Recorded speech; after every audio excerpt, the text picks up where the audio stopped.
નમસ્કાર, હું છું ડોક્ટર વિશાલ મકવાણા. સ્વાગત છે ફિઝિકલ એજ્યુકેશન બાય બીડુ ચેનલ ની અંદર. આજે છે એ ખાસ એ મિત્રો માટેની આપણે વિડિયો સિરીઝ શરૂ કરવાના હતા. આપણે ઘણા સમયથી કહેતા હતા. તો અહીંયા તમને મશાલ દેખાય છે. આ મશાલ ને પ્રજ્વલિત આજે કરી છે તો કે જીસેટ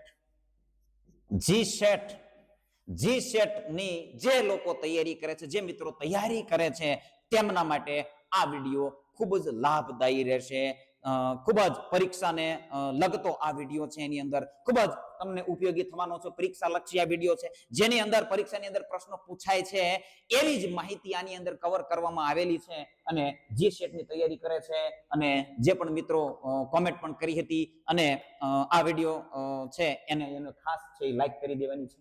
લાઈક કરી દેવાની છે અને કોમેન્ટની અંદર ખાસ જણાવવાનું છે કે એમનું વતન કયું છે અને કઈ જગ્યાએ એમને માસ્ટર ડિગ્રી કરી છે અથવા તો કઈ યુનિવર્સિટીમાંથી એમને માસ્ટર ડિગ્રીનો અભ્યાસ કર્યો છે અને આ એક્ઝામ આપવા જઈ રહ્યા છે. તો ખાસ આટલી માહિતી કોમેન્ટની અંદર કરી દે એટલે મને ખ્યાલ આવે કે કેટલા મિત્રો આ વિડિયો સિરીઝ સાથે જોડાવા ઈચ્છે છે અને કેટલા જોડાયા છે.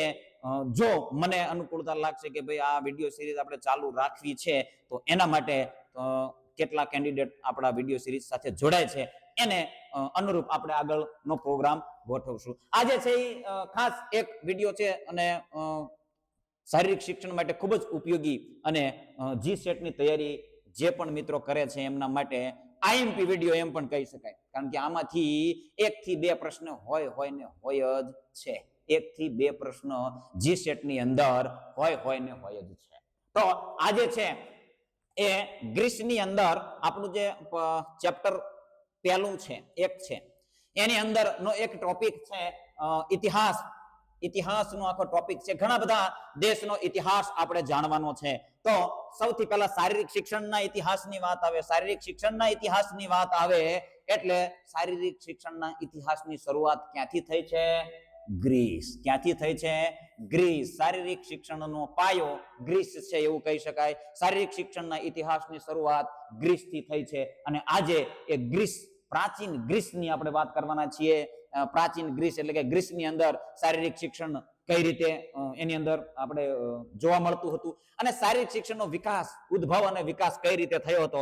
પ્રાચીન સમયથી સુવર્ણ યુગ સુધીની સફર એટલે કે પ્રાચીન સમયથી સુવર્ણ યુગ સુધી શું શું પડાવ આવ્યા, કયા કયા પ્રકારની પ્રવૃત્તિઓ કરાવવામાં આવતી હતી, આ તમામ બાબત છે એને આપણે કવર કરવાના છીએ. તો વિડિયો છે એની અંદર અંત સુધી જોડાયેલા રહેજો. ખૂબ જ અગત્યની માહિતી છે અને જે પણ મિત્રો જીસેટ ની તૈયારી કરે છે એ ખાસ નોટ અને પેન લઈને બેસી જાય. અગત્યની માહિતી આની અંદર, કારણ કે જો આની અંદર ઘણા બધા અઘરા શબ્દો આવવાના છે અને એ અઘરા શબ્દો છે એને તમારે નોટ કરી લેવાના છે. વારંવાર રિવિઝન કરવા પડશે ત્યારે એ યાદ રહેશે, કારણ કે આની અંદર જ કન્ફ્યુઝ થતા હોઈએ છીએ. તો શરૂઆત કરીએ. શારીરિક શિક્ષણના 4 મુખ્ય કાળ ગ્રીસની અંદર. ક્યાં? ગ્રીસની અંદર શારીરિક શિક્ષણના 4 મુખ્ય કાળ છે. કેટલા કાળ છે? 4 મુખ્ય કાળ છે શારીરિક શિક્ષણની અંદર. તો કયા કયા 4 મુખ્ય કાળ? જો શારીરિક શિક્ષણનો ઇતિહાસ ગ્રીસની અંદર છે, 4 ભાગની અંદર વહેંચવામાં આવ્યો. કેટલા ભાગની અંદર?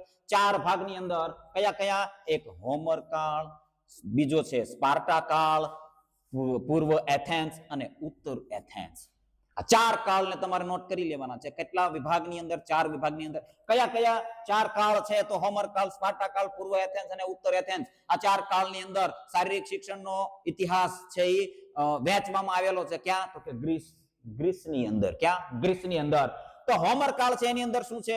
તો શૌર્ય અને શાણપણનો સમન્વય આની અંદર હતો. આ હોમર કાળની અંદર શું હતું? શૌર્ય અને શાણપણનો સમય આ જે કાળ હતો એની અંદર એવો સમય હતો. કઠોર લશ્કરી શિસ્ત શેની અંદર હતી? તો સ્પાર્ટા કાળની અંદર કઠોર લશ્કરી શિસ્ત હતી. આ દરેક કાળ છે ને જે આપણે આગળ ભણવાના છીએ એની અંદર ઘણી બધી એટલી મહત્વની બાબતો છે જેની આપણે ચર્ચા કરવાની છે. તો પૂર્વ એથેન્સ જે છે, પૂર્વ એથેન્સ લોકશાહી અને સંતુલિત વિકાસ એની અંદર નું મહત્વ હતું. તો આખો પૂર્વ એથેન્સના કાળની અંદર શું હતું? તો કે લોકશાહી ઉપર ધ્યાન કેન્દ્રિત કરવામાં આવતું હતું અને સંતુલિત વિકાસ ઉપર ધ્યાન કેન્દ્રિત કરવામાં આવતું હતું. ઉત્તર એથેન્સ છે એની અંદર ચિકિત્સા શાસ્ત્રને અને સુવર્ણ યુગ પણ કહેવામાં આવે છે. ચિકિત્સા શાસ્ત્ર અને આ ઉત્તર એથેન્સ એને સુવર્ણ યુગ કહેવામાં આવે છે. પૂર્વ એથેન્સને કયો કાળ કહેવામાં આવે છે? આ પણ આગળ આવશે. ખાસ જેને ખ્યાલ હોય તો કોમેન્ટની અંદર જણાવી દે. પૂર્વ એથેન્સને કયો કાળ અહીંયા સુવર્ણયુગ કહેવામાં આવે છે, તો અહીંયા કયો કાળ કહેવામાં આવે છે? ખાસ છે જેને ખ્યાલ હોય એ કોમેન્ટની અંદર જણાવી દો. ચાલો હવે અહીંયા એક આપણને સરસ મજાનો એક ફોટો આવ્યો છે. આ ફોટો અગત્યનો છે આપણા માટે, શારીરિક શિક્ષણ ઇતિહાસ માટે ખૂબ જ અગત્યનો છે. આ વ્યક્તિ છે, જો અહીંયા તમને દેખાતા હશે કે નેત્રહીન મહાન કવિ હોમર. નામ શું છે એનું?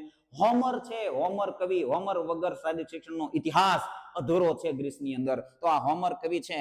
આ હોમર કવિ નેત્રહીન એટલે કે આંખ વગરના કવિ છે. જેમની આંખો હતી નહીં, નેત્રહીન કવિ હતા, જેમને શારીરિક શિક્ષણની અંદર શું કામ નામ લેવામાં આવે છે? શું કામ? તો કે એમને 2 મહાકાવ્યોનું સર્જન કરેલું છે, ઇલિયાડ અને ઓડિસી. નામ યાદ રાખી લેજો, ઇલિયાડ અને ઓડિસી. આ 2 મહાન કાવ્યો છે જેની તુલના વેદવ્યાસ સાથે, આપણા ભારતના વેદવ્યાસ એટલે કે વેદ પુરાણો સાથે એને સરખાવવામાં આવે છે. આગળ પણ એ આવશે એટલે જોઈશું. એજ્યુકેટર ઓફ ગ્રીસ કોને કહેવામાં આવે છે? એજ્યુકેટર ઓફ ગ્રીસ કોને કહેવામાં આવે છે? ખાસ યાદ રાખવાનું છે, હોમર. એજ્યુકેટર ઓફ ગ્રીસ હોમરને કહેવામાં આવે છે. કોને? હોમરને. ચાલો, તો મુખ્ય લક્ષ્ય એટલે આ હોમર યુગ છે, હોમર કાળ છે, એનો મુખ્ય લક્ષ્ય શું હતું? તો કે 2 સમાન આદર્શોનો વિકાસ કરવો. 2 સમાન આદર્શોનો વિકાસ કરવાનો છે. એ 2 આદર્શો કયા છે? ખાસ યાદ રાખવાના છે. એ 2 આદર્શોને યાદ રાખવાના છે. Man of action, man of action, man of action અને man of wisdom. Man of wisdom. આ 2 આદર્શો છે જેને મુખ્ય ભાર આની અંદર આપવામાં આવેલો હતો. અને એની અંદર શું છે? તો કે મેન ઓફ એક્શન ની અંદર છે ભાઈ શારીરિક શક્તિ, તીરંદાજી, મલ્લયુદ્ધ, રથ દોડ અને ભાલા ફેંક જેવી પ્રવૃત્તિને પ્રાધાન્ય આપવામાં આવેલું છે. એની સાથે સાથે મેન ઓફ વિઝડમ ની અંદર શું છે? તો કે માનસિક બુદ્ધિ અને ધાર્મિક સિદ્ધાંતો ઉપર, માનસિક બુદ્ધિ અને ધાર્મિક સિદ્ધાંતો ઉપર મેન ઓફ વિઝડમ, માનસિક બુદ્ધિ અને ધાર્મિક સિદ્ધાંતો ઉપર મેન ઓફ વિઝડમ. અને મેન ઓફ એક્શન તો એક્શન, એક્શન થી યાદ રાખવાનું, એક્શન, એક્શન થી યાદ રાખવાનું ભાઈ શારીરિક પ્રવૃત્તિ છે એની અંદર એક્શન માં આવી જવાનું છે. શારીરિક પ્રવૃત્તિ છે મલ્લયુદ્ધ, રથ દોડ, ભાલા ફેંક, તીરંદાજી. ખ્યાલ આવે છે? અને અહીંયા વિઝડમ ના ઉપરથી યાદ રાખવાનું છે ભાઈ માનસિક અને ધાર્મિક સિદ્ધાંતોનો આદર્શ. આ 2 આદર્શો ઉપર વધારે મહત્વ અને વધારે પ્રાધાન્ય આપવામાં આવતું હતું. તો આ કાળ યોદ્ધાઓનો કાળ, રાજકુમારોનો કાળ અને સમુદ્રી વ્યાપારીઓનો હતો. સમુદ્રી વ્યાપારી યોદ્ધાઓનો કાળ. કયો કાળ? હોમર કાળ જે છે એ યોદ્ધાઓનો કાળ, સમુદ્રી વ્યાપારીઓનો કાળ અને રાજકુમારોનો કાળ હતો. અને આની અંદર સમુદ્રી વ્યાપારીઓ જ્યારે સમુદ્ર માર્ગથી વ્યાપાર માટે જતા હતા તો સમુદ્રી લૂંટારાઓ અહીંયા આવવાના છે ભાઈ. લૂંટારાઓ તો આ લૂંટારાઓનો કાળ પણ કહેવાતો. સમુદ્રી લૂંટારાઓનો કાળ પણ આ હતો. તો ખાસ યાદ રાખવાનું છે, લોકોનું જીવન સંપૂર્ણપણે ખેતી અને પશુપાલન પર આધારિત હતું. આ પ્રશ્ન પૂછાઈ શકે કે ભાઈ લોકોનું જીવન હોમર કાળની અંદર અથવા તો કયા કાળની અંદર લોકોનું જીવન સંપૂર્ણ ખેતી અને પશુપાલન આધારિત હતું? તો હોમર કાળ અથવા તો હોમર કાળની અંદર લોકોનું જીવન શેના ઉપર નિર્ભર હતું અથવા તો શેના ઉપર આધારિત હતું? તો આ પ્રશ્ન છે કોઈ પણ રીતે પૂછાઈ શકે છે. અને આ ખાસ મેન ઓફ એક્શન અને મેન ઓફ વિઝડમ આ 2 નોટ કરી લેવાના છે. ચાલો આગળ. તો શૌર્ય અને સંઘર્ષની ગાથા, તો આ હોમર ના 2 આપણે વાત કરી હતી હમણાં કે ભાઈ મહાકાવ્યોનો પ્રારંભ એટલે જે 2 મહાકાવ્યો હતા એ 2 મહાકાવ્યો છે એ કયા હતા? ઇલિયાડ અને ઓડિસી. તો ઇલિયાડ અને ઓડિસી, આ ઇલિયાડ છે અને આ ઓડિસી છે. આ 2 કાવ્ય કોને લખ્યા છે? હોમર. કોને? હોમરે લખ્યા છે. કવિ હોમર, મહાન કવિ હોમર. અને એ નેત્રહીન એટલે કે આંખ વગરના કવિ હતા. ખાસ યાદ રાખવાનું છે. તો ઓડિસી ની અંદર શું છે? ઇલિયાડ ની અંદર શું છે? જે પણ જોવાનું છે કે ભાઈ આ ઓડિસી છે એની અંદર જીવનના ધાર્મિક સિદ્ધાંતો અને સમુદ્રી વ્યાપારીઓ યોદ્ધાઓના સંઘર્ષનું વર્ણન કરવામાં આવ્યું છે. જીવનના ધાર્મિક સિદ્ધાંતો, યોદ્ધાઓના સંઘર્ષનું વર્ણન કરવામાં આવેલું છે અને સમુદ્રી વ્યાપારીઓનો અભ્યાસ કરવામાં વર્ણન કરવામાં આવેલું છે. ઇલિયાડ જે છે એની અંદર શારીરિક કૌશલ્યો છે, મલ્લયુદ્ધ છે, યુદ્ધ કળા કેન્દ્ર સ્થાન છે. એટલે આ 2 કાવ્યો છે એની અંદરથી એવો પ્રશ્ન પૂછાય કે કયું હોમરના 2 કાવ્યો છે એની અંદરથી કયું કાવ્ય છે? ઇલિયાડ અને ઓડિસી 2 માંથી કયું પુસ્તક અથવા તો કાવ્ય છે, મહાકાવ્ય છે કે જે શારીરિક શિક્ષણની અથવા તો શારીરિક શિક્ષણની પ્રવૃત્તિનું વર્ણન એની અંદર કરવામાં આવેલું છે? તો ઇલિયાડ યાદ રાખવાનું. ઇલિયાડ. કયું? ઇલિયાડ યાદ રાખવાનું. ઇલિયાડ ની અંદર શારીરિક પ્રવૃત્તિઓ છે, કૌશલ્યો છે, મલ્લયુદ્ધ છે અને જીવનના ધાર્મિક સિદ્ધાંતો અને સમુદ્રી વ્યાપારીઓ અને યોદ્ધાઓનું સંઘર્ષનું વર્ણન કરેલું છે. તો ઈ કયું કાવ્ય છે? તો ઓડિસી. ધ ઓડિસી. જો આ પુસ્તક છે એનો ફોટો છે, ઉપરનો જે પેજ છે ને એનો આનો અહીંયા આવો ફોટો છે. આ બંને કાવ્યો છે અને મહાકાવ્યોની તુલનામાં ભારતીય સંસ્કૃતિના વેદ વ્યાસના વેદો સાથે કરવામાં આવે છે. કયા કાવ્યોની વેદ વ્યાસ અથવા તો આ બે કાવ્યોનું નામ લખેલું અને એને જેની સાથે તુલના કરવામાં આવે છે તો વેદ વ્યાસના વેદો સાથે તુલના કરવામાં આવે છે, ભારતીય સંસ્કૃતિ સાથે જોડવામાં આવે છે. ખાસ યાદ રાખવાનું છે અને નોટ કરજો. જો દરેક બાબત છે એ અગત્યની છે, ખાસ યાદ રાખજો. નોટ અને પેન લઈને એવું લાગે તો વિડીયો પોઝ કરી અને ખાસ છે આને નોટ કરી લેવાનું છે. સ્પાર્ટા કાળ જેને શાસ્ત્રીય યુગ કહેવામાં આવે છે. શું કહેવાય? શાસ્ત્રીય યુગ. ક્લાસિકલ યુગ ક્લાસિકલ એજ અથવા તો યુગ.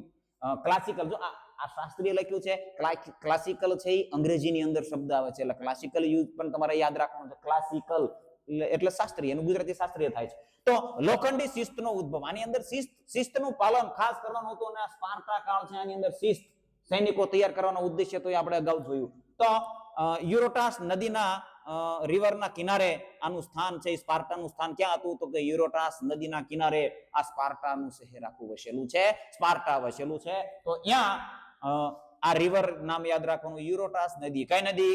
યુરોટાસ નદી યાદ રાખવાનું છે. મેદાન, તો રમત ગમતના મેદાનને શું કહેવામાં આવતું હતું? આવો પ્રશ્ન પૂછાય. રમત ગમતના મેદાનને શું કહેવામાં આવતું હતું? પ્લે ટેનિસ્ટા. શું કહેવામાં આવતું હતું? પ્લે ટેનિસ્ટા કહેવામાં આવતું હતું. પ્લે ટેનિસ્ટા. કયા? સ્પાર્ટા કાળની અંદર રમત ગમતના મેદાનને શું કહેવામાં આવતું હતું? પ્લે ટેનિસ્ટા. પ્લે ટેનિસ્ટા યાદ રાખજો. શબ્દ અઘરા છે, મેં શરૂઆતથી જ કીધું છે કે આની અંદર શબ્દો અઘરા છે, તમારે નોટ કરી લેવાનું છે. મુખ્ય ઉદ્દેશ્ય શું હતો અહીંયા? તો મેન ઓફ એક્શન. હોમવર્ક કાળની અંદર શું હતું? મેન ઓફ એક્શન અને મેન ઓફ વિઝડમ બંને મુખ્ય ઉદ્દેશ્ય હતા ને? તો બંને મુખ્ય ઉદ્દેશ્ય હતા. અહીંયા સ્પાર્ટા કાળની અંદર શું મુખ્ય ઉદ્દેશ્ય? ભાઈ મેન ઓફ એક્શન. એક્શન એટલે ભાઈ શારીરિક કઠોર સૈનિક તૈયાર કરવા માટેનો કાર્યક્રમ ઉપર, એટલે માત્ર સૈનિક તૈયાર કરવા ઉપર જ ભાર દેવામાં આવતો હતો. ખ્યાલ આવે છે? તો મુખ્ય ઉદ્દેશ્ય હતો મેન ઓફ એક્શન. ખાસ યાદ રાખવાનું છે. જો આની અંદર કન્ફ્યુઝ થઈએ, મુખ્ય ઉદ્દેશ્ય સ્પાર્ટા કાળની અંદર મેન ઓફ એક્શન, હોમર કાળની અંદર મેન ઓફ એક્શન અને મેન ઓફ વિઝડમ. યાદ રાખજો. વહીવટ, તો કે બ્યુલ નામનું એક સ્થળ હતું, સામંતોની જ્યાં સભા ભરાવામાં આવતી. સામંતોની સભા જ્યાં ભરાતી એ સભાને શું કહેવાતું હતું? બ્યુલ. અને યગોરા જે છે સ્વતંત્ર નાગરિકોની સભા જ્યાં ભરાતી હતી એ સ્થળને એગોરા કહેવાતું હતું. એગોરા સ્વતંત્ર નાગરિકોની સભા જ્યાં ભરાય છે એ એગોરા. સામંતોની સભા ભરાય છે એ બ્યુલ. યાદ રાખજો, ખાસ યાદ રાખજો. આ વહીવટ છે, વહીવટ કરવા માટે સભા ભરાતી હતી તો એ ખાસ યાદ રાખવાનું છે. ચલો ક્લીન કરી લઉં છું. સ્ક્રીનશોટ લેવો હોય તો એ પણ લઈ શકો છો. ક્રૂર નિયમ, તો આની અંદર કેટલા ક્રૂર નિયમ હતા? એ નિયમ શું હતા? તો કે અસ્વસ્થ કે દુર્બળ જન્મેલા બાળકને ટાઇગેટ્સ, આ પર્વતનું નામ યાદ રાખવાનું છે, ટાઇગેટ્સ પર્વત પરથી ફેંકી દેવામાં આવતું. ટાઇગેટ્સ પર્વત ઉપરથી ઈ બાળકને ફેંકી દેવામાં આવતું. બાળક, આ દરેક બાળક છે, બાળકનો જન્મ થાય છે ત્યારે બાળકની શારીરિક જાંચ કરવામાં આવે છે અને એ જાંચની અંદર એવું જાણવા મળે કે આ શારીરિક રીતે દુર્બળ છે, નબળું છે, તો એને જીવવાનો કોઈ અધિકાર નથી, આવું માનવામાં આવતું હતું સ્પાર્ટા કાળની અંદર. કયા કાળની અંદર? સ્પાર્ટા કાળની અંદર. તો આવું નબળું બાળક છે, એને જીવવાનો અધિકાર નથી, આવું સ્પાર્ટા કાળની અંદર માનવામાં આવતું હતું. તો એ બાળકને શું કરવામાં આવતું હતું? ટાઇગેટ્સ નામનો પર્વત છે, ટાઇગેટ્સ નામનો પર્વત, એ પર્વત ઉપરથી બાળકને ગબડાવી દેવામાં આવતું હતું અથવા તો એ પર્વત ઉપરથી ફેંકી દેવામાં આવતું હતું. આવો એની રૂઢિ અથવા તો નિયમ હતો, એમ પણ કહી શકાય. ક્રૂર નિયમ આવો હતો કે ભાઈ નબળું બાળક છે, દુર્બળ બાળક છે, તો એને જીવવાનો અધિકાર નથી. કયા કાળની અંદર? સ્પાર્ટા કાળ. યાદ રાખજો. શાસ્ત્રીય યુગ, ક્લાસિકલ યુગ. ચાલો, વહીવટ બ્યુરો, ઓકે, એની ચર્ચા આપણે થઈ ગઈ છે. તો આ દરેક બાબત છે એ ખાસ તમારે જો આ પરીક્ષા લક્ષી એ જ બાબતોનો આની અંદર સમાવેશ થયેલો છે અને આના ઉપરથી પ્રશ્નો ભૂતકાળની અંદર પૂછાયેલા છે, એટલે એ બાબત તમારે યાદ રાખવાની છે, નોટ કરી લેવાની છે અને વારંવાર રિવિઝન કરવાનું છે. આ શબ્દો અઘરા પડે છે, હું ચોક્કસ શબ્દો અઘરા પડશે, હજી આગળ ઘણા શબ્દો આવશે, એ બધા શબ્દો છે એ અઘરા પડશે, છતાં તમે નોટ કરેલું હશે, વારંવાર રિવિઝન કરશો એટલે ખાસ યાદ રહી જશે. સ્પાર્ટામાં નાગરિકનું જીવન ચક્ર. ચલો, સ્પાર્ટા છે એની અંદર નાગરિકનું જીવન ચક્ર શું હતું? જેને જીવન પ્રણાલીને યોગોગ કહેવામાં આવતું હતું. શું કહેવાનું હતું? જીવન પ્રણાલી છે એને શું કહેવામાં આવતું? એગોગ પ્રણાલી. તો એ પ્રણાલીની અંદર એ પ્રણાલી તમારે યાદ રાખવાની છે.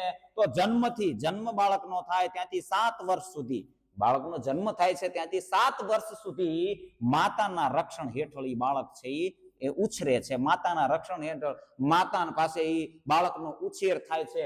એનું 7 વર્ષ છે, 7 વર્ષ સુધી માતા પાસે રહે છે. 7 વર્ષ પછી 7 થી 12 વર્ષ બોરેકમાં કડક અનુશાસન હેઠળ જાય છે. ચલો ભાઈ, એક જ મિનિટ. આજે હું કલર વાપરું છું, એ કલર છે, વાંધો નથી, દેખાય છે. ચાલો, તો એગોગ છે, એગોગ. આ બોરેકમાં કડક અનુશાસન હેઠળ એને મોકલી દેવામાં આવતું હતું. કયું સ્થળ છે?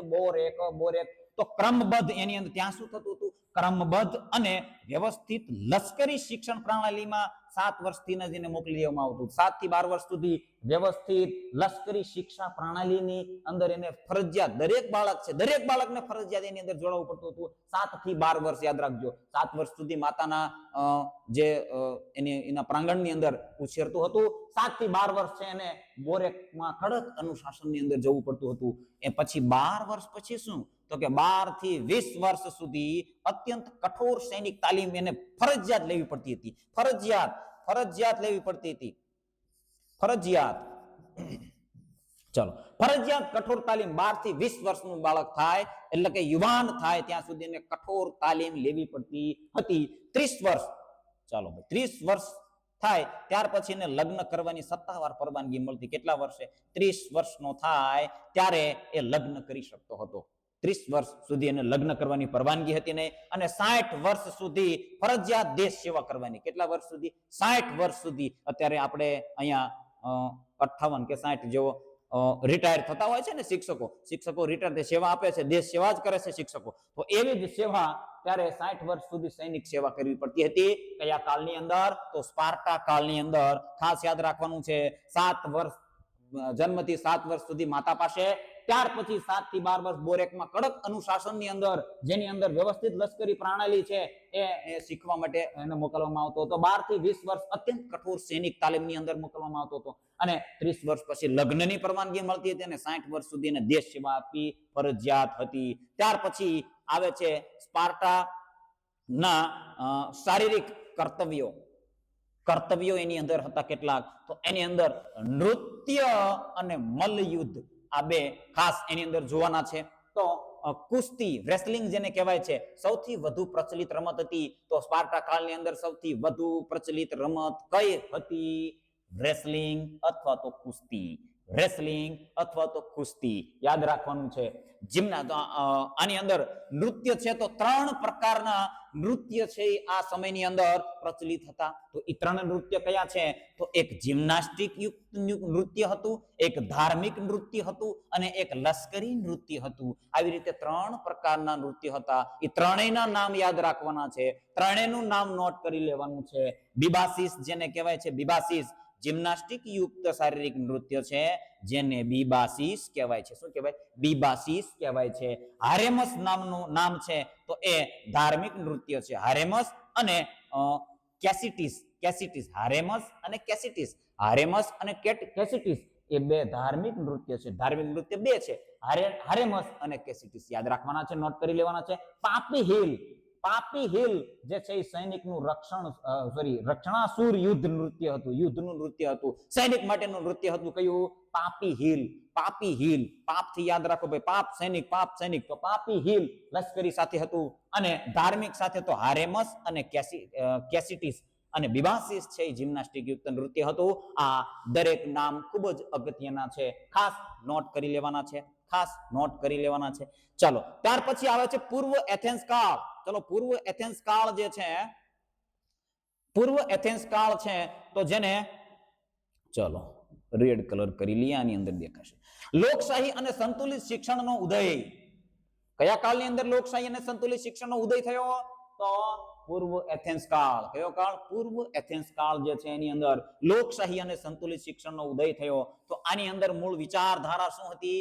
તો લોકો પ્રજાતંત્રવાદી હતા, એટલે કે ડેમોક્રેટિક થોટ ધરાવતા હતા. કયા કાળની અંદર? તો પૂર્વ એથેન્સ કાળની અંદર ડેમોક્રેટિક પ્રજાતંત્રવાદી લોકો હતા. સૈનિક શિક્ષણની સાથે નૈતિક શિક્ષણનો પણ સમન્વય હતો. સૈનિક શિક્ષણની સાથે નૈતિક શિક્ષણ પણ આપવામાં આવતું હતું.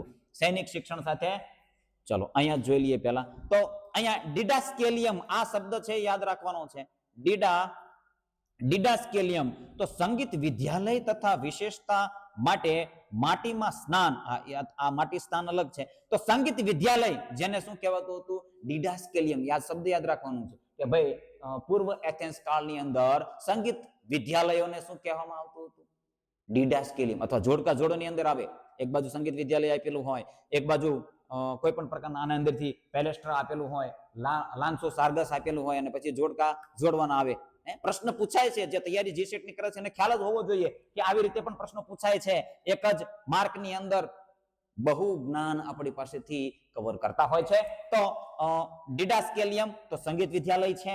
માટીમાં સ્નાન એટલે કે મડબાથ આ સમયની અંદર પ્રચલિત હતું. મડબાથ માટીની અંદર સ્નાન કરતા લોકો, માટી ની અંદર સ્નાન કરતા મડબાથ. તમે સર્ચ કરશો ને મડબાથ શું છે તો એ તમને વિડીયો જોશો એટલે ખ્યાલ આવશે કે આ મડબાથ છે. મડબાથ સર્ચ કરજો એટલે આવશે. તો માટીમાં સ્નાન જેને કહેવાય છે. અને પેલેસ્ટ્રા શું છે? તો વ્યાયામ શાળા છે, એ કેન્દ્ર સ્થાન છે. એટલે વ્યાયામ શાળાને શું કહેવામાં આવતું હતું? એટલે પેલેસ્ટ્રા કહેવામાં આવતું. શું કહેવામાં આવતું હતું? કયા કાળની અંદર?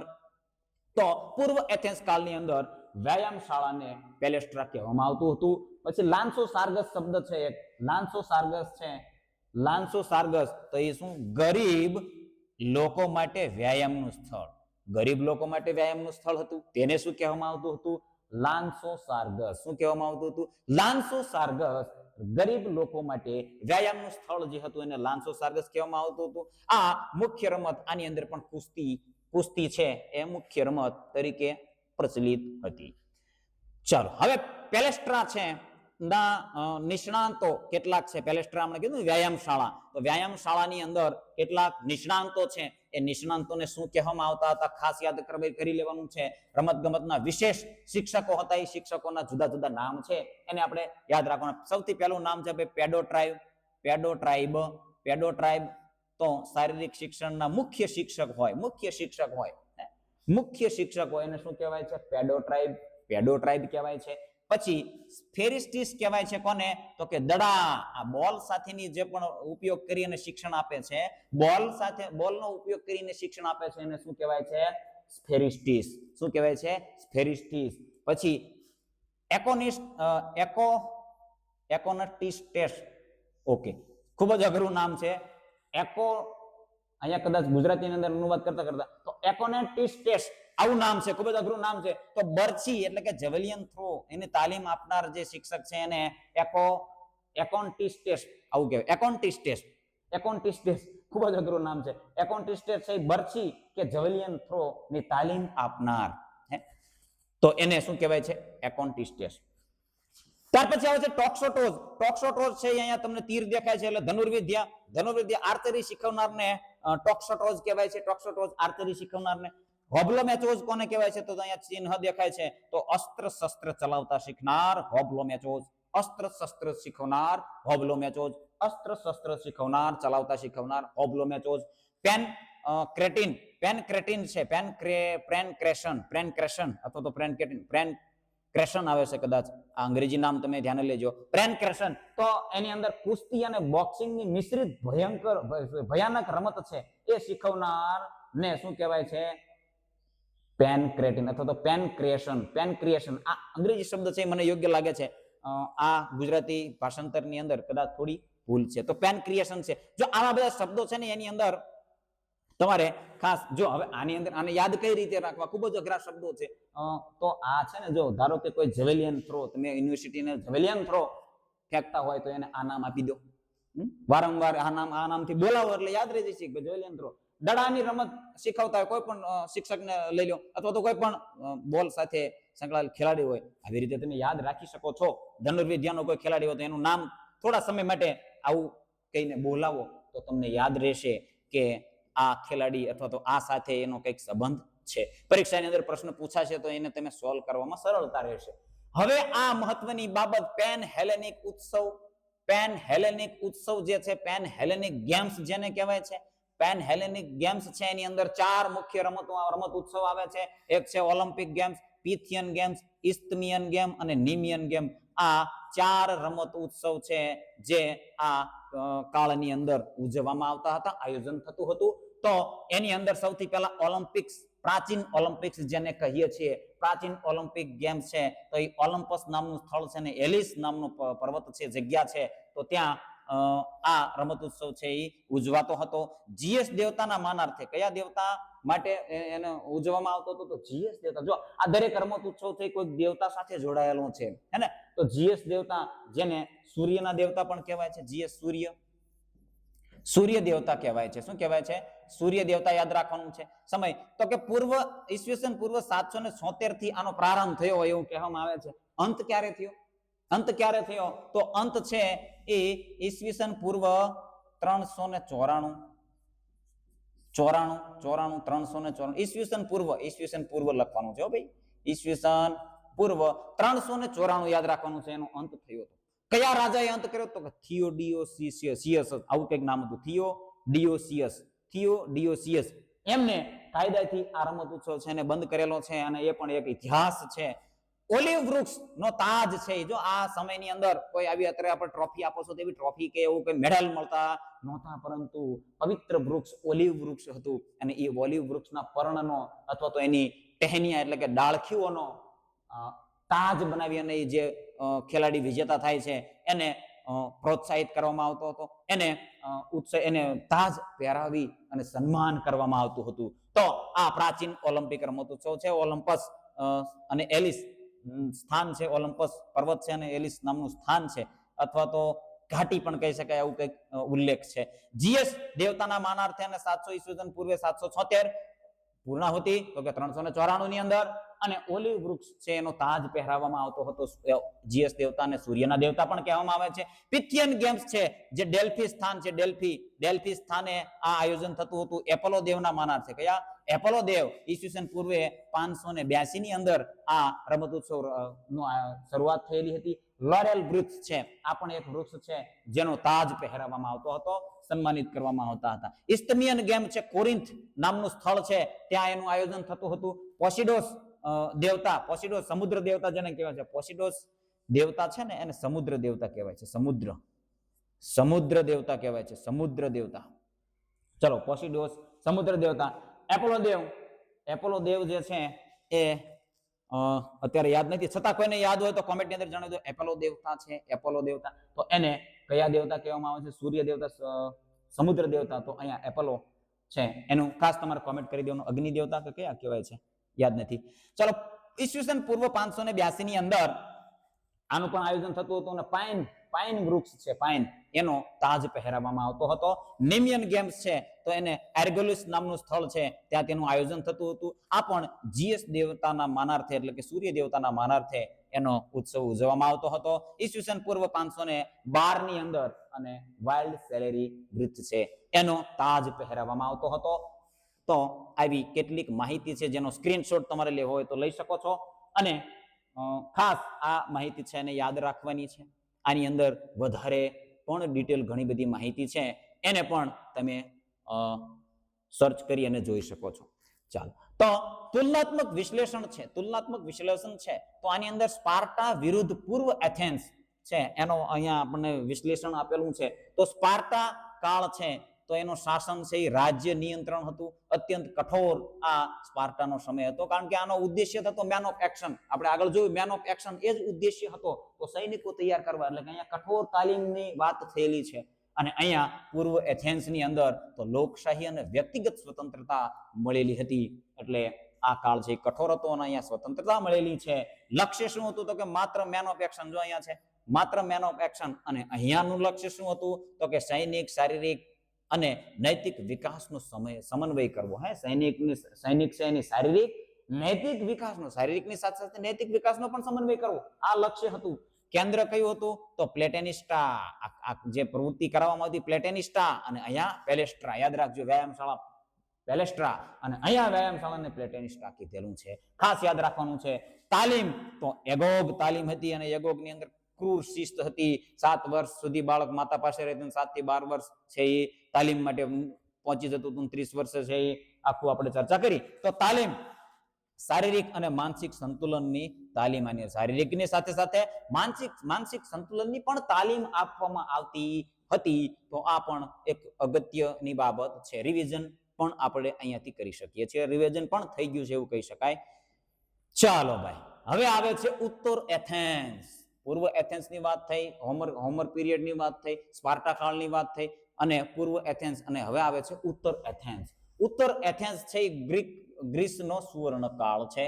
ચાલો, આ કાળને યાદ રાખવાનો છે. અને દર્શન શાસ્ત્રીઓનો યુગ પણ કહેવામાં આવે છે.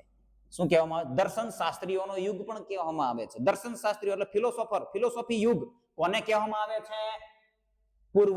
ઉત્તર એથેન્સ. ઉત્તર એથેન્સ. જો દરેક કાળ છે એને શું કહેવામાં આવે છે એ પણ તમારે યાદ રાખવાનું છે. પૂર્વ કાળ આ ઉત્તર છે, પૂર્વ એથેન્સને શું કહેવામાં આવતું હતું? ક્લાસિકલ એજ. ક્લાસિકલ એજ, શાસ્ત્રીય યુગ કહેવામાં આવતું હતું. અને અહીંયા સુવર્ણ કાળ. કયો સુવર્ણ કાળ? નીચેનામાંથી કયા યુગને સુવર્ણ યુગ તરીકે ઓળખવામાં આવે છે? આપણે ટીક કરવાનું છે ઉત્તર એથેન્સ કાળ. કયો? ઉત્તર. નીચેનામાંથી કયો યુગ છે જેને દર્શન શાસ્ત્ર અથવા તો ફિલોસોફરનો યુગ કહેવામાં આવતો હતો? તો ઉત્તર એથેન્સ કાળ. યાદ રાખવાનું છે. વ્યક્તિવાદનો ઉદય આ કાળની અંદર થયો. વ્યક્તિવાદની બોલબાલા હતી અને વ્યક્તિગત વિકાસ પર સૌથી વધુ ભાર મૂકવામાં આવતો હતો. વ્યક્તિગત વિકાસ ઉપર સૌથી વધારે ભાર મૂકવામાં આવતો હતો ઉત્તર એથેન્સ કાળની અંદર. અને અહીંયા તમને 3 ચિત્ર દેખાય છે. આ ત્રણ ફિલોસોફર છે. કદાચ ક્રમમાં હોય, હવે ચલો જોઈ લઈએ છીએ. દર્શન શાસ્ત્રીઓનો કાળ, ફિલોસોફરનો કાળ, સુકરાત, પ્લેટો અને અરસ્તુ. આ સુકરાત, આ પ્લેટો અને આ અરસ્તુ. હવે કદાચ ચિત્ર આખું પાછું થઈ જાય પણ આપણે સમજી લેવાનું છે. આની સાથે આપણે કઈ લેવા દેવા છે નહીં. પરંતુ આ 3 મહાન ફિલોસોફર છે એ આ કાળની અંદર થયા છે. જેવા મહાન દર્શન શાસ્ત્રીઓ. જો અહીંયા અરસ્તુ આપ્યું છે ને, અરસ્તુ. ઘણી જગ્યાએ એરિસ્ટોટલ શબ્દ આવે છે. જો અહીંયા અંગ્રેજીમાં એરિસ્ટોટલ લખેલું છે ને. તો અરસ્તુ અને એરિસ્ટોટલ આ બંને એક જ છે, એ ખાસ યાદ રાખી લેવાનું છે. ક્યાંક એરિસ્ટોટલ આપ્યું હોય, અહીંયા આપણે અરસ્તુ પાકું કરીને ગયા હોય અને ઓપ્શનની અંદર એરિસ્ટોટલ શબ્દ આવી જાય તો યાદ રાખવાનું એરિસ્ટોટલ અને અરસ્તુ બંને સેમ જ છે. અને અહીંયા જોઈ શકો છો આ સુકરાત છે, આ પ્લેટો છે અને આ અરસ્તુ છે. તો હવે તમને અહીંયા ખ્યાલ આવતો હશે કે આ ત્રણેય એકબીજા સાથે જોડાયેલા છે.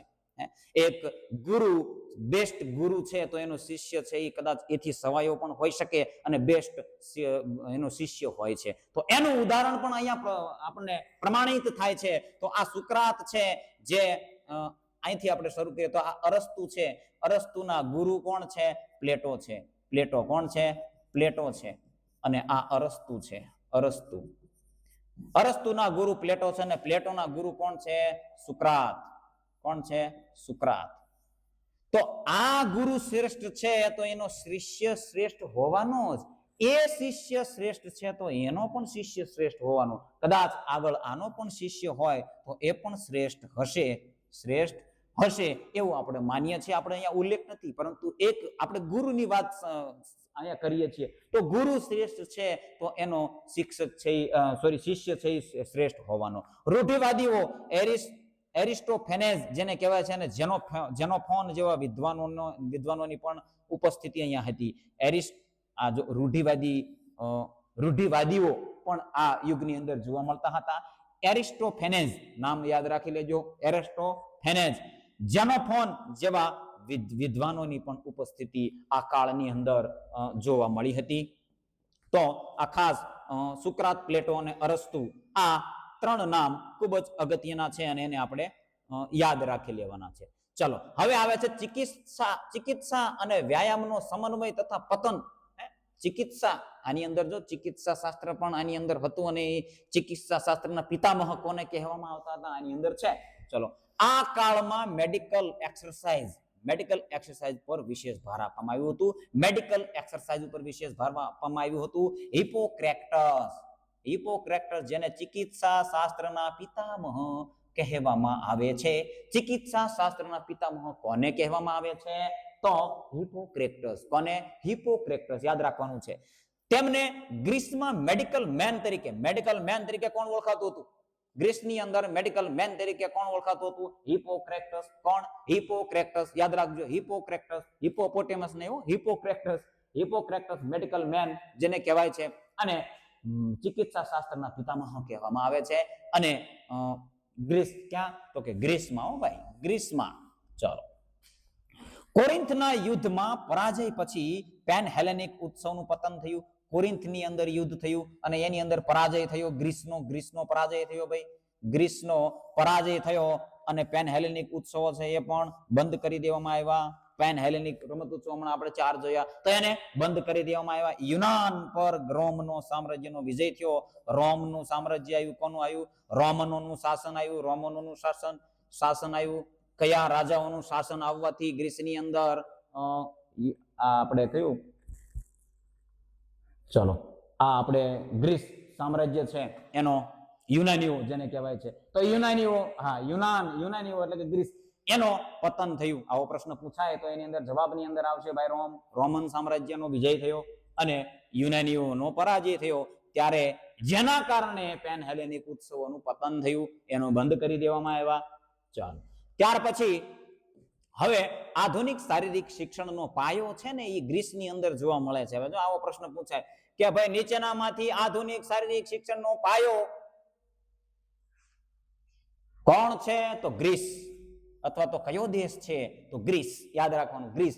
આધુનિક શારીરિક શિક્ષણનો પાયો ગ્રીસ છે. એટલે જ આપણે પહેલો વિડિયો G-SET ની સિરીઝનો ગ્રીસ, પ્રાચીન ગ્રીસનો આપણે લીધેલો છે. શારીરિક શિક્ષણનો પાયો જ્યાંથી નખાયો છે એની જ પહેલા આપણે ચર્ચા કરવી યોગ્ય રહેશે. હોમર કાળાની અંદર આવ્યું છે જેની અંદર શારીરિક ક્ષમતા અને બુદ્ધિનો ઉચ્ચ આદર્શ હતો. સ્પાર્ટા કાળ આવ્યું છે જેની અંદર શારીરિક અનુશાસન, શિસ્ત અને કઠોર મહેનતની સમજ હતી. શારીરિક શિક્ષણ ઉપર સૈનિક ને શિક્ષણ ઉપર એને વધારે પ્રાધાન્ય આપવામાં આવેલું હતું. પૂર્વ એથેન્સ જેને ક્લાસિકલ એજ તરીકે પણ ઓળખવામાં આવે છે. રમત ગમતના વિશેષ નિયમો, ઉત્સવો, ઓલિમ્પિક્સ, રમત ઉત્સવ અને સંતુલિત તાલીમ કેન્દ્રો આની અંદર જોવા મળે છે. ઉત્તર એથેન્સ જેને સુવર્ણ યુગ કહેવામાં આવે છે. સુવર્ણ યુગ. ચાલો ચિકિત્સા અને માનસિક સુખાકારીનો વૈજ્ઞાનિક અભિગમ આની અંદર જોવા મળે છે. અને આ બધાયનો સમન્વય જ્યારે થાય છે ત્યારે આધુનિક શારીરિક શિક્ષણનો ઉદય થાય છે. આ 4 કાળના સમન્વયથી જ આજનું આધુનિક શારીરિક શિક્ષણ અસ્તિત્વમાં આવ્યું છે. હવે આધુનિક શારીરિક શિક્ષણનો ઉદય ક્યાંથી થયો? હવે આટલો વિડીયો તમે જોયો છે, કેટલો સમય થયો તો ખ્યાલ નથી, પણ એટલા સમયનો વિડીયો તમે જોયો છે તો હવે તમને ખ્યાલ હોવો જોઈએ કે ભાઈ ગ્રીસ, આધુનિક શારીરિક શિક્ષણનો પાયો ગ્રીસ. ઉદય ક્યાંથી થયો? તો કે ગ્રીસ. આવી રીતે જુદી જુદી રીતે પ્રશ્ન પૂછાય તો હવે ભૂલાવવું જોઈએ નહીં. અને અહીંયા આપણે પ્રાચીન ગ્રીસનો અંત કરીએ છીએ. પ્રાચીન ગ્રીસનો ઇતિહાસનો અંત કરીએ છીએ. એની અંદર શારીરિક જે પણ પ્રવૃત્તિ ચાલતી હતી, જે પણ પ્રવૃત્તિઓ હતી તેનો અંત કરીએ છીએ. તો આવા વધુ શૈક્ષણિક વિડીયો અને પ્રેઝન્ટેશન માટે જોડાયેલા રહેવાનું છે. લાઈક કરી દેવાનો છે, વિડીયો સબસ્ક્રાઇબ કરી દેવાનો છે. ભાઈ વિડીયો ગમ્યો હોય લાઈક કરી દો. G-SET સાથે જોડાયેલા જે પણ છે એ ખાસ મેં તમને શરૂઆતની અંદર માહિતી આપી એ માહિતી આપી દે. અને જેમ વધારે કેન્ડિડેટ્સ આ સિરીઝ સાથે જોડાશે તો આપણે આને શરૂ રાખીશું. નહીતર પછી ક્લોઝ. સમયનો બગાડ કરવા તો હું પણ ઈચ્છતો નથી ભાઈ. હું પણ ઈચ્છતો નથી. સમયનો બગાડ કરવા માટે હું પણ ઈચ્છતો નથી. વિડીયો ગમ્યો હોય, આ વિડીયોથી તમને ખ્યાલ આવી જ ગયો હશે કે ભાઈ આ સિરીઝ કેટલે હદે ઉપયોગી થવાની છે. આ તો અહીંયા આપણે અંત કરીએ છીએ. મારી પાસે સમય નહોતો, નહીતર આ જે વિડીયો છે દરેક વિડીયો આવશે એની પાછળ જે પૂછાયેલા અગાઉ પ્રશ્નો છે એની સાથે સાથે ચર્ચા કરવાની. એટલે ખ્યાલ આવશે કે ભાઈ આ વિડીયો આપણે અપલોડ કર્યો છે તો છેલ્લે અંતમાં જોતા કેવા પ્રશ્નો પૂછાય છે, એની અંદરથી કેવા પ્રશ્નો આવે છે, તો એ તમામ માહિતીની આપણે ચર્ચા કરી લેવાની છે. તો ખાસ વિડીયો છે એને લાઈક કરી દેવાનો છે અને કોમેન્ટની અંદર જણાવવાનું છે. હજી આની અંદર કઈ સજેશન હોય તો એ સજેશન આપવા પણ નમ્ર વિનંતી છે. કોઈ પણ શારીરિક શિક્ષણના કેન્ડિડેટ છે, મારા ગુરુજીઓ છે, અથવા તો કોઈ પણ છે મારાથી સિનિયર છે અથવા તો જુનિયર છે, તમામને વંદન કરી અને આજનો આ વિડીયો છે એ અહીંયા પૂર્ણ કરીએ છીએ. અને ખાસ જે બાબત છે તો G-SET ની માટે જ આ ઉપયોગી છે. G-SET માટે જ આ ઉપયોગી છે. G-SET માટે ઉપયોગી છે. અને G-SET ની સિરીઝ શરૂ રાખવી હોય, G-SET ની સિરીઝ છે એને શરૂ રાખવી હોય તો મને આ વિડીયોની અંદર કેટલી કોમેન્ટ આવે છે અને કેટલા કેન્ડિડેટ જોડાવા ઈચ્છે છે. બિલકુલ ફ્રી છે. માત્ર જોવાનું છે. માત્ર તૈયારી જો કરતા હોય G-SET ની તો માત્ર ફોર્મ ભરી અને એક્ઝામ આપી યોગ્ય નથી, તૈયારી પણ સાથે કરી લ્યો. તો આજે છે આજના આ વિડીયોને આપણે અહીંયા જ પૂર્ણ કરીએ છીએ. કોઈ પણ સજેશન હોય, કોઈ પણ પ્રકારની ક્વેરી હોય એ પણ તમે જણાવી શકો છો. અને કોમેન્ટ કરવાનું કીધું છે કે ભાઈ એ ખાસ તમારે ધ્યાન રાખી અને કોમેન્ટ કરી દેવાની છે. તો જય હિન્દ, જય ભારત. આજના વિડીયોની અંદર આટલું જ. મળીએ આવતા આવા જ એકાદા ટોપિક સાથે. જય હિન્દ.